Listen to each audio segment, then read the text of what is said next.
मास restaurant पे पाए लाजवाब जायका, अपने मनपसंद खाने का स्वाद, वेज नॉनवेज की special variety, Chinese, Mughlai, family room भी अवेलेबल। यही नहीं, स्वीट एंड बेकरी में काजू की बनी अलग अलग वैरायटी के गिफ्ट, मिठाइयाँ, दूध और मावा मिठाइयाँ, हलवा, माद स्पेशल, नमकीन, केक और भी बहुत कुछ मिठाइयों का मैन्युफैक्चर पाएं 10% का discount. Mass restaurant sweet and bakery पे आए खाने और स्वीट का स्वाद पाएं।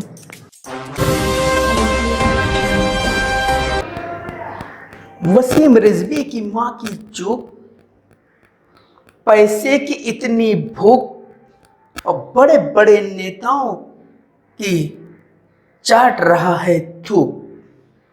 दर्शकों, जैसा कि आपको मालूम है कि वसीम रिजवी की हरकत से इस वक्त पूरे देश में क्या पूरी दुनिया में बवाल मचा हुआ है।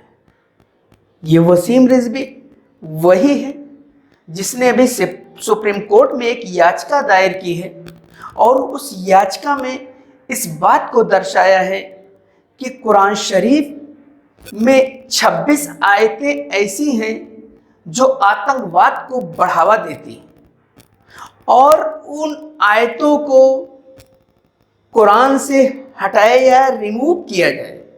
इस तरह की याचिका देश के सबसे बड़ी अदालत में वसीम रिजवी ने दी है।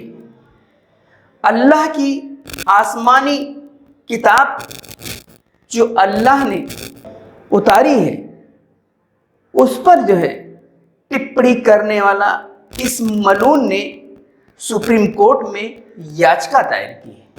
दर्शकों, सबसे पहले हम आपको ये बताते कि ये जो शब्द हमने इस्तेमाल किया है ये गाली के नहीं है, ये साफ शब्दों में कहा गया है माँ की चूक, यानी वसीम रिजवी की माँ से चूक हो गई जो उसने ऐसे नालायक बेटे को जन्म दिया। वसीम रिजवी की माँ सोच रही होगी, अगर मुझको ये पता होता कि इतना नालायक बेटा होगा जो दीन का दुश्मन होगा, इस्लाम का दुश्मन होगा और समाज का दुश्मन होगा, अगर हमको ऐसा मालूम होता तो पैदा होते ही मैं इसका गला दबा देती। ये सोच रही होगी वसीम रिजवी की माँ। वसीम रिजवी की माँ की चूक हो गई। वो ये भी सोच रही होगी कि हमसे चूक हो गई जो एक नालायक बेटा हमारे कोख से पैदा हुआ। उसने कभी ख्वाब में भी नहीं सोचा था कि हमारे कोख से पैदा होने वाला बेटा वसीम रिजवी आगे चल करके इब्लीस का रूप धारण कर लेगा, इब्लीस बन जाएगा। अगर वसीम रिजवी को कलयुग का इब्लीस कहा जाए तो कतई गलत नहीं होगा। और पैसों की इतनी भूख है वसीम रिजवी को कि पैसे के लिए किसी भी हद तक जा सकता है। आपको पता होगा इसके खिलाफ सीबीआई की जांच चल रही है। इसने करोड़ों का घोटाला किया है। वक्फ की जमीन कौड़ियों के भाव इसने बेच डाली है। वो चाहे इलाहाबाद का हो या लखनऊ का हो या नजीबाबाद के जोगी रामपुर आलियाए हिंद एक दरगाह है, वहाँ पर भी जो है इसने बहुत बड़े पैमाने पर ज़मीन के लेन देन के मामले में करोड़ों का घोटाला किया है। और ये इतना घटिया इंसान है, कानूनी दांव पेच से बचने के लिए बड़े बड़े नेताओं की थूक चाटने से भी गुरेज नहीं करेगा। हमने जो ये स्लोगन कहे हैं ठीक इस पर बैठता है। ये कितना बड़ा नीच होगा, किसी ने सोचा भी नहीं था कि अल्लाह की किताब पर इसने जो है उंगली उठाई है और सुप्रीम कोर्ट में याचिका दायर की है कि जो आसमानी किताब है उसमें 26 आयतें ऐसी हैं जो आतंकवाद को बढ़ावा देती हैं। इससे आतंकवाद उत्पन्न हो सकता है। इस तरीके की जो है इसने याचिका दी है और इसमें यह भी कहा है कि इन आयतों को रिमूव किया जाए, इन आयतों को हटाया जाए कुरान शरीफ से। कितनी बड़ी हरकत की है इसने कि अल्लाह की किताब पर इसने उंगली उठाई है। एक मलून था सलमान रश्दी था मलून, जिसने रसूलुल्लाह सल्लल्लाहु अलैहि वसल्लम पर गलत टिप्पणी की थी। उसके बाद ये दूसरा उससे भी खतरनाक मलून पैदा हुआ है जिसका नाम है वसीम रिजवी। हम तो इसको वसीम रिजवी नहीं कहेंगे बल्कि यतीम रिजवी कहेंगे। इस वक्त ये यतीम हो गया है, इसके साथ कोई नहीं है, न समाज के लोग हैं और न इस्लाम को मानने वाले बड़े बड़े जो धर्मगुरु हैं, उलमा हैं, इनके खिलाफ हो गए हैं। आप देखिए वसीम रिजवी की इस घटिया हरकत पर किस तरीके का जो है बयान दिया है शिया धर्मगुरु मौलाना कल्बे जवाद साहब ने। आप सुन सकती हैं। कहा था तुम यजीद के दूसरे से हो, बहुत बुरा माना था। ये अब अपने हर अमल से साबित कर रहा है वो यजीदी के दूसरे से।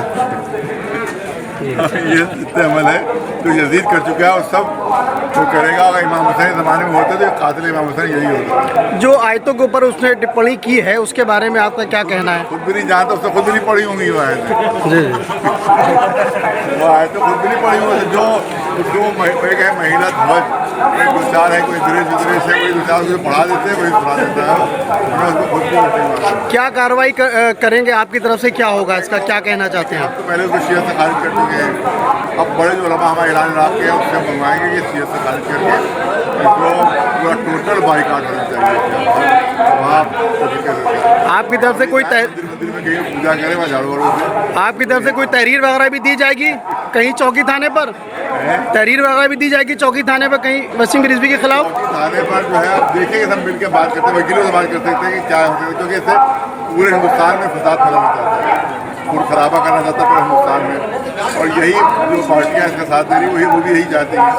लिहाजा हमें हुकूमत से हमारा मुतालबा है कि इसको फौरन गिरफ्तार किया जाए जब से हम के खतरे में, वरना ये हिंदुस्तान में फसाद फैलाएगा। अगर फसाद फैला तो उसकी जिम्मेदारी पूरी गवर्नमेंट को होगी। उसके बाद शिया वक्फ बोर्ड के जो हैं ओहदेदार हैं, बड़े पदाधिकारी हैं, यासूब अब्बास साहब, उन्होंने भी जो है अपना बयान दिया है। औज़ु बिल्लाहि मिनश शैतानिर रजीम, बिस्मिल्लाहिर रहमानिर रहीम। हज़रात, जैसा कि आपके इल्म में है कि ऑल इंडिया शिया फसला बोर्ड जो आज सुप्रीम कोर्ट में अर्ज़ी दाखिल की गई है शिया वक्फ बोर्ड के साबिक़ चेयरमैन वसीम रिजवी की तरफ से, उसकी भरपूर तरीके से हम मदम्मत करते हैं। कुरान के अंदर कुछ आयतें ऐसी हैं जो आतंक को बढ़ावा देती हैं, वायलेंस टीचिंग हम कहें उसको एक तरह से, वो कुरान के अंदर इस तरह की बातें हैं। इन 26 आयतें जो वायलेंस की टीचिंग है इस्लाम के अंदर, जो पूरी दुनिया में आतंक का सबब बनी हुई हैं, इनको कुरान से रिमूव होना चाहिए। सिर्फ हम ही नहीं बल्कि ऑल इंडिया शिया फसला बोर्ड भरपूर तरीके से मदम्मत करता है जो ये कहा गया कि कुरान पाक की 26 आयतें गलत हैं और वो 26 आयतें कुरान पाक से निकालने की बात की जा रही है। सवाल ये है कि कुरान पाक का एक ज़ेर और एक ज़बर कुरान पाक से नहीं निकाला जा सकता है। जो ये कहा जा रहा है कुरान पाक में मौलाए कायनात से लेके हमारे आखिरी इमाम तक ने किसी ने कुरान पाक की एक आयत को ना निकालने की बात की, ना हटाने की बात की। लिहाजा कुरान में ये जो कहा जा रहा है कि आतंकवाद की दावत देती है, तो ये बिल्कुल गलत है। कुरान पाक ये कहता है कि लकुम दीनकुम वलिय दीन, तुम्हारा दीन तुम्हारे साथ, हमारा दीन हमारे साथ है। इसी के साथ जाकिर अहले बैत अली असगर हैदरी साहब ने वसीम रिजवी को अपने तकरीर के जरिए लताड़ा है। बिस्मिल्लाहिर्रहमानिर्रहीम। मोहतरम नाजरीन, आपने अभी जो वीडियो देखा और वसीम रिजवी ने अदालत आलिया सुप्रीम कोर्ट में जो मफाद आम्मा की अर्जी दाखिल की है, जनहित याचिका जिसे कहते हैं, ये एक मजमूम हरकत है। इसके जरिए वो क्या पैगाम देना चाहते हैं या इसके जरिए वो हिंदुस्तान में आलम इस्लाम के तमाम फिरकों के दरमियान किस तरह की दूरियां या इख्तलाफात या फसादात बर्पा करना चाहते हैं, ये आप खुद फैसला कर सकते हैं। मगर इतना याद रहे कि कुरान हकीम हजरत मोहम्मद मुस्तफ़ा सल्लल्लाहु अलैहि वसल्लम के क़ल्ब मुताहर पर नाजिल होने वाला जिब्रील अमीन के जरिए वो मोजिज़ा है कि सुबह क़यामत तक इसे चैलेंज और मोजिज़ा बना करके करार दिया गया। तमाम नाज़रीन तक ये बात भी वाज़ेह करता चलूं कि वसीम रिजवी जो सैयद वसीम रिजवी कहलाते हैं, इत्तेफाक से ये किसी सैयद घराने में या शिया घराने में पैदा हो गए थे, लेकिन मुसलसल इन्होंने माजी बैद से और अब तक जो हरकतें की हैं वो आप सब पर आया है और जाहिर है। कुरान करीम ये अल्लाह रब्बुल इज़्ज़त का कलाम है। उसको अल्लाह तबारक व तआला ने अपने आका जनाब मोहम्मद रसूलुल्लाह सल्लल्लाहु अलैहि वसल्लम पर नाजिल फरमाया है। वो ऐसा कलाम है कि उसमें 26 आयतें क्या एक नुक्ता भी आदमी इधर उधर नहीं कर सकता है। और तकरीबन 1400 साल हो गए वसीम रिजवी जैसे बहुत लोग आए और कुरान करीम की तहरीफ़ के बारे में सोचा, लेकिन वो अल्लाह का कलाम है। अल्लाह ने ख़ुद कह दिया है इन्ना नहनु नज़्ज़लना ज़िक्रा व इन्ना लहू लहाफ़िज़ून, कि इसको हमने नाजिल किया है और हम ही इसकी हिफाजत करेंगे। तो अल्लाह रब्बुल इज़्ज़त जिसकी हिफाजत का ख़ुद ज़िम्मेदार है, कोई इंसान और कोई आदमी, दुनिया की कोई ताकत उसको बदल ही नहीं सकती है और उसमें तहरीफ़ कर ही नहीं सकती है। वसीम रिजवी के मामले में मुमरा के एनसीपी कलवा मुमरा के प्रेसिडेंट शमीम खान ने भी नाराज़गी जताई है और उन्होंने घोषणा किया है कि उन्होंने कहा है कि आज हम लोग अपने पूरे एनसीपी पदाधिकारियों और कार्यकर्ताओं के साथ मुमरा पुलिस स्टेशन जाएंगे और वसीम रिजवी के खिलाफ एफआईआर दर्ज कराएंगे।